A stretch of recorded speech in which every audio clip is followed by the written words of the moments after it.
wami ngesikhathi amaphoyisa enza lento ayenza mina ngangisaphethe umunye ummeli. Mengameli Cyril Ramaphosa esicelweni sakhe lasilungisile ufuna kuphume umlayeto enkantolo lovimbela lobeka ngumengameli wangaphambilini Jacob Zuma ukuthi amshushise. Enza lento ayenza mina ngangisaphethe umunye ummeli. Fakazi wembuso Mthokozisi Thwala lobeka ngumngani lomkhulu wasenzo Meyiwa lobeka nginozinti webafana bafana lo wadujulwa wabulawa wethule ubufakazi bekuhlukunyedwa la kuthola emaphoyiseni nga-2019. I can't say anything now. I will talk to you guys. I will talk to the public when I'm sober. Balandzeli kanye nebadlali beliqembu leBlack Leopards bavakalise kuvumala ngekuthi leli qembu labo lidliwe lizembe liyodlala iligi yelizinga leliphansi.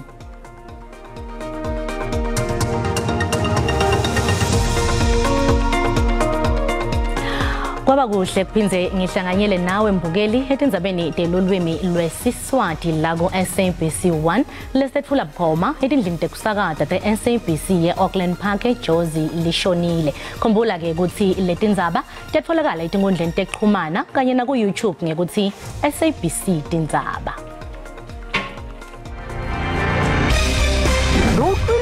Lo sahau ubatla Tindzaba kanilimi lahao indaba ze-SABC umthombo othembekileyo wendaba kuwe. izindaba ze-SABC okuyizindaba ongezethemba seziyatholakala ku-digital terrestrial television eyaziwa nge-DTT kanye naku-SABC Plus ka gore re kwešiša ka kudukudu ditaba tšeo di lego bohlokwa go wena. Fumana ditaba tsa matšhabeng ka leleme la hao. SABC lentswe la hao re ikemetse ga re kgethe mphukapela. Kulandzela kwehluleka kuhamba kwemabhasi ePartco basebenzisi bawo bakhala le-smartphones njengobe banganasiqinisekiso sekuthi likusasa libaphatheleni kulamabhasi. Bagibeli balamabhasi bakwamhlanga eMpumalanga bakhala ngekuthi bathenge emathikithi labangakwadi kwasebenzisa. Bathi le nkampani bekumele ibatshele lokuthi itaba nebulukhuni bekubatfutha batokwadi konga imali batohamba ngetekisi. Labanye abakakwadi nekuya emsebentini. iPartco yehluleke kuhamba lomuhla kulandzela ukuthi uhulumende angayiphakeli imali ya diesel. Kepha ke kusasa emabhasi ayabuyela emgwaqeni. Mengameli Cyril Ramaphosa sewufake emaphepha enkantolo lenkulu yaseJozi esicelo sekuvimbela lona bekangumengameli wakuleli Jacob Zuma ukuthi angaqhubeki nesicelo sakhe sekushushiswa ngasese. Lokhu kumayelana nekuthethwa kwaleli cala lakhe naZuma kwekugcina lelimayelana nekudzalulwa kwembiko wetempilo wemengameli wangaphambilini. Esikhathini lesingaphansi kwamaviki lamabili inkantolo ephakeme iSouth Gauteng eJozi itawube ithamelete ethulo tekugcina emkhathini kwamengameli Cyril Ramaphosa nomengameli waphambili Jacob Zuma lapho khona Zuma afuna kushushisa ngasese mengameli Ramaphosa. Nyalo-ke Ramaphosa ufuna isinqumo senkantolo lesitawenda ukuthi livale lolu dzaba nakutawendeka aphumelele enkantolo. Kulokunye lokufuna ngumengameli Ramaphosa isinqumo senkantolo lesivimbela Zuma ukuthi aqhubeke nalokufuna kumshushisa ngasese nyalo noma esikhathini lesitako. The President is seeking the following relief. Firstly, a declaration that the first two summons issued by Mr. Zuma in December last year be declared unlawful, unconstitutional, and invalid. Secondly, the nolle prosequi certificates issued in June and November of last year be declared unlawful, unconstitutional, and invalid. And lastly, that the private prosecution of the President by Mr. Zuma be interdicted. Ngaphimbidvane mengameli waphumela ukuthola ligunya lesikhashana lokwasho ukuthi akaphocelele ukuthi avele embiwenkantolo yamacala ngayo leyo nyanga. Esigabeni B sesicelo sakhe mengameli utawenda tetfulete ukuthi inkantolo inawo emandla yokuthi ingakhipha ligunya noma isinqumo segcina kucedza lolu dzaba. Kodwa aphumelele kulokhu kufanele ukuthi ahlangabetane netimfuno letintsathu lokufaka ekhansi kuveta ukuthi lokhu kutoba nemthelo omubi kusiqu sakhe. Lokunye kufanele avete ukuthi kude lenye indlela leyo netisako langayisebenzisa kulolu dzaba. lesicelo yasiphikisa Zuma lo wavela ngaphambi kwenkantolo emacala mhla ka-15 kuVumbitwane kokuqinisekisa ukuthi Tindzaba alukhishwa elihlwini lwamacala enkantolo nanobe Ramaphosa aliphikisa. Lo khuluma Jacob Zuma Foundation mzanele manje ngaphambilini watshela beTindzaba ukuthi kuya kwaZuma enkantolo kube sitshenziswa sekugcina njengoba tendiwa taba Tindzaba lulungiswa ngaphandle kwenkantolo. Now when those attempts don't work, when people don't do what they're supposed to do, then we have the situation that we have. This President Zuma is here because this is now a last resort. Lehlawuna ke akatholakali kwengeta ekuphawuleni kwayo singakede emoyeni. Tindzaba lubuyela enkantolo mhla ka-17 namhla ka-18 kuyo lenyanga leSetulo. Mthokozisi Thwala lobeka ngumngani losonzelene kakhulu naSenzo Meyiwa lobeka ngumdlali webafana bafana lowabulawa ngesibhuku wethule ubufakazi bakhe ngekushaywa nekuhlukunyedwa labukana nako etandleni temaphoyisa nga-2019. Lomuhla lilanga lesithathu Thwala ethula ubufakazi enkantolo lephakeme ePitoli. Thwala uqhubekile nekuthula ubufakazi lomuhla achaza kabanti ukuthi wendane ngemuva kwekukhululwa kwakhe ngemaphoyisa ngemuva kwetinsolo letithi amshaya.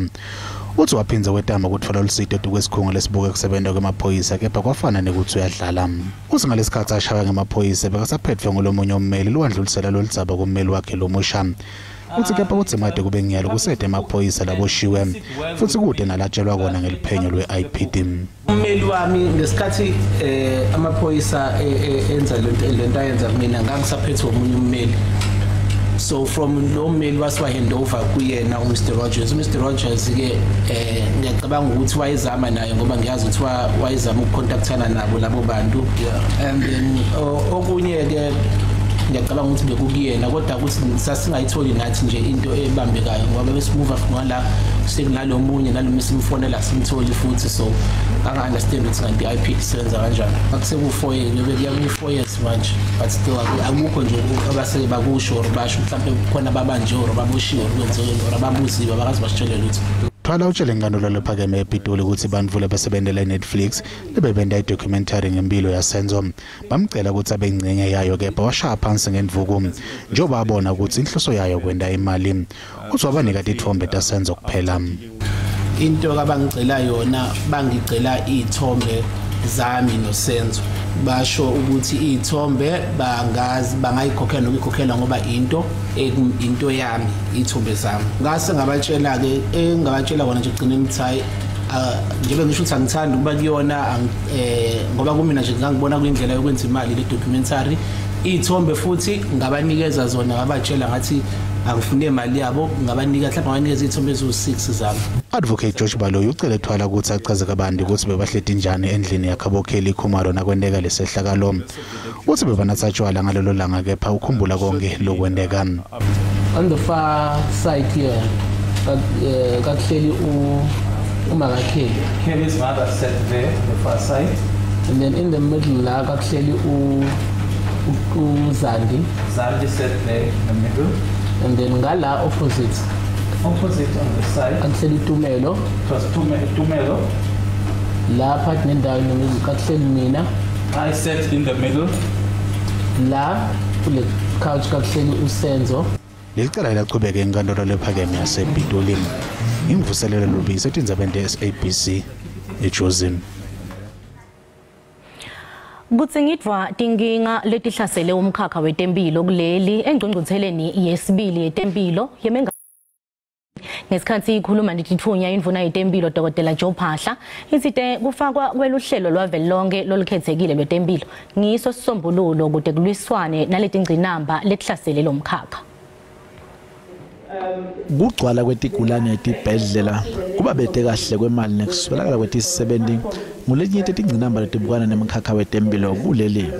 Ingcungcuthela yakucaya yalolu hlobo yemengameli etempilo yabanjwa nga-2018 kanti beyihlose kubuka tinkinga letifana naleti.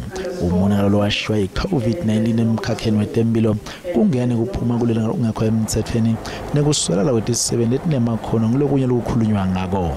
The 2018 Presidential Health Summit did not only focus on improving the public health system, but also on how to close the gap between the two, the public and private, and an acknowledgement also that ultimately it is only the achievement and implementation of universal health coverage, which can create a long-lasting equity in the access to health services. Kungabi neboholo lobucotho inkohlakalo nekunganaka umsebenzi kahle nguletinye tetindlo letenda ukuthi kutsikameteke tempilo emhlabeni umeluleki lokhethelekile wamengameli Ramaphosa ucele litiko tekuthengisela netinkampani ukuthi ilonophize lokufakwa emthetho lokuthengisa ngalokukhethelekile ukuthi ushicilelwe ngalokusemthethweni. A recent example of issuing a tender to a non-South African supplier instead of a local pharmaceutical state-owned company is an example of policy misalignment that is currently being addressed.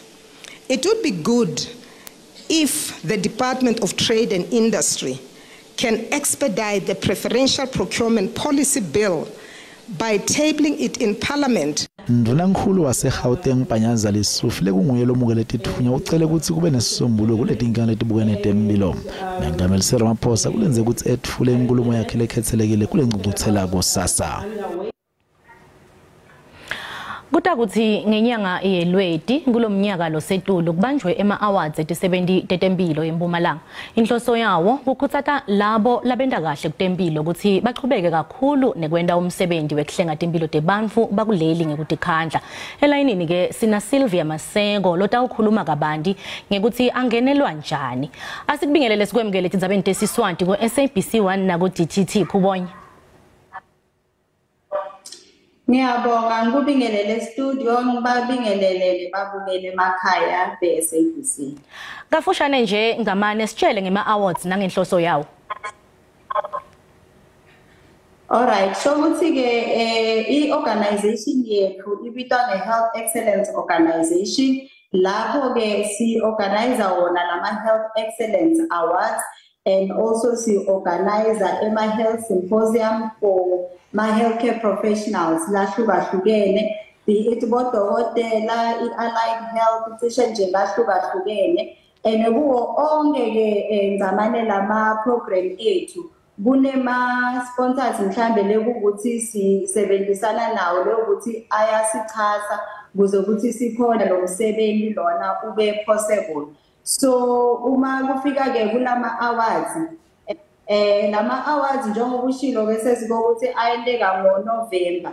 So lena ke kuyindlela yemphakathi ukuthi ubonge for lo msebenzi lomuhle lowendiwa basebenzi betempilo ngoba sawukhumbula ke ukuthi esikhathini lesiningi sivamise ukubona lokubi mhlambe lokwendekako but akusho ukuthi kude lokuhle lokwendekako. So as i-organization si-organize lama awards kuze ukuthi sikhombise lo msebenzi lomuhle lowendiwa basebenzi betempilo. So lokwendekako ke ukuthi sina 3 ema-categories ne-voted category.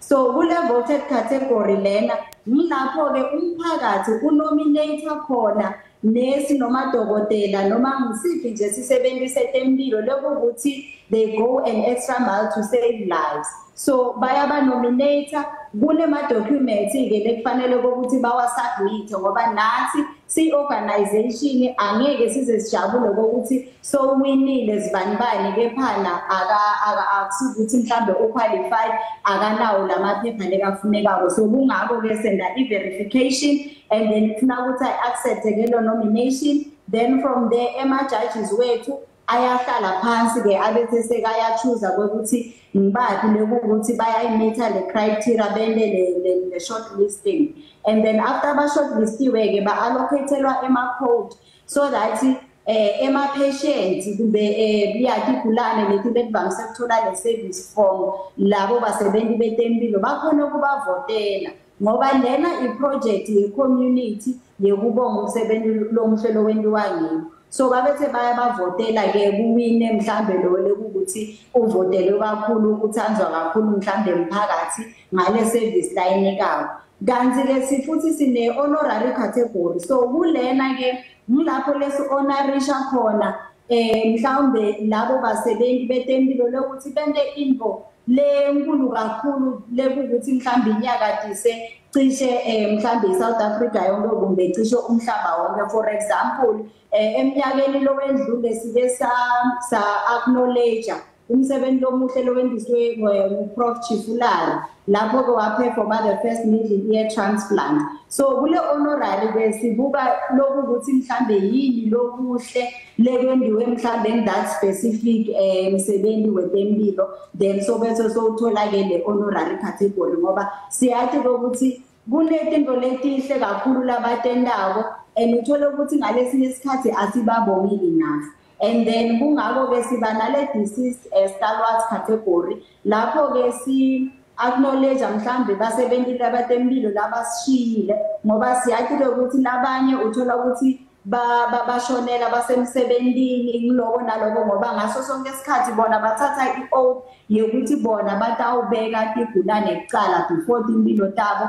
And lokho kuhlungu sesiribheka ukuthi even sometimes before ema-families wabo kungako ke sendele program lena kuze ukuthi sikhone lokuba rewarda and at least sisebenzisana even nema-union lafana nesamatu lekuthi sonke sinale umbono munye wekuthi kufuna ukuthi sibabonge basebenzi betempilo for lo msebenzi lomhle kangaka labawendako emiphakathini yethu.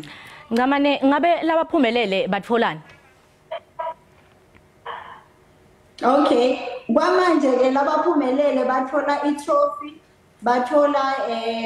bathola certificate and kwamanje basengakayitholi i-cash netimoto but sinethemba lokuthi ngalama stakeholders lesikhona kuhlanganyela nawo sawukhona kufika kule level leyo whereby siyakhona ukuthi sibawinise imali sikhona ukubaminisa timoto ma holiday cishe nje tinto letiningi ngoba siyathi ukuthi basebenzi betempilo basebenza ngekuthi khandla and uthola sometimes basebenza tikhathi letithe. That is why bayadinga lokho ukuthi siba reward sibanike even tinto letinkulu kakhulu. Sesiphetha ke ukuthi lo mnyaka sesiphetha nje ngembi kokuthi sihambe ngabe lo mhlangano lomkhulu lobanjwe betempilo lomusha logunyatwa ngumengameli Cyril Ramaphosa khona yini la unika khona njengemisebenzi tetempilo solo waqala kubanjwa ngo-2018? Okay, ngithemba ukuthi bakhona labaqalile ku benefita but njengathi organization yethu isengakaqali but through lama platforms lesininika wona sinethemba ukuthi nathi sidawugcina siba part of lokho ngoba bona ku initiative lenhle kakhulu mengameli la endabo. It's just that isengakafinyeleli mhlambo kithi asibonge kakhulu sikhona khona asibonge kakhulu seko sikhathi sakho. Loyo ke bekunguSylvia Masengo lo bekathi asichazela kabanti ngema awards la tobe yakhona ebantfu belitiko letempilo eMpumalanga. Kanti ke kuletinye uma sibuya etitolo iworking on fire seyishintshe impilo tensha lebuya emakhaya leswele iminyaka lengama-20.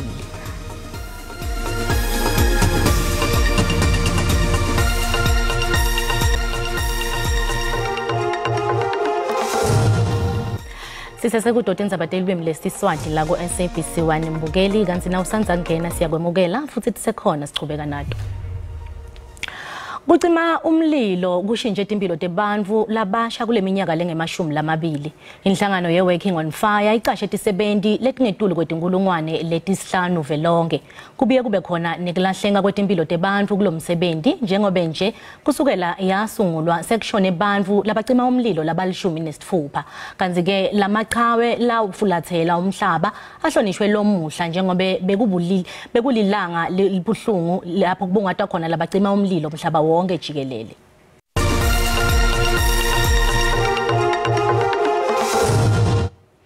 Nasivakashele timakethe tetimali sitfola ukuthi lirandi linyukile nalicathaniswa netimali takulamanye emave.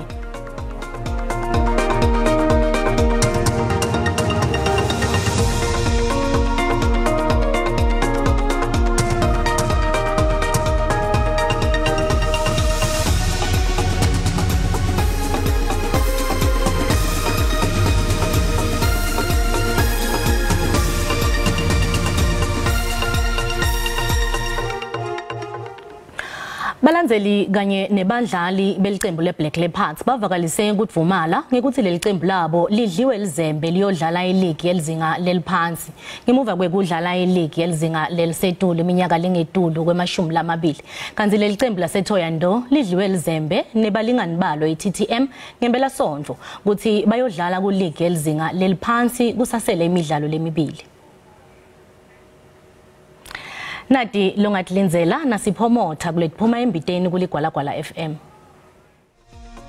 Bagibeli bemabhasi kaPadco labakhongonyekile bavalise khathateka kulenzela ukuthi kumise kusebenzwa kwemabhasi. Ummeli webasola wekuqala newesibili ecaleni lekubulawa kwaSenzomeyiwa uyisolile indlela ummeli wembuso George Baloyi bekahola ngakhona nofakazi osebhokisini namuhla. Tindzaba kuphela sikhathi sithi kucisa lapha ke dalomuhla ungakhohlwa kusasa tindzaba telwimi leSiswati tabe khona ku DTT nensimbi yesithathu kuye kuyesine tithole setenaba nabili nibe nebusuku lobuhle.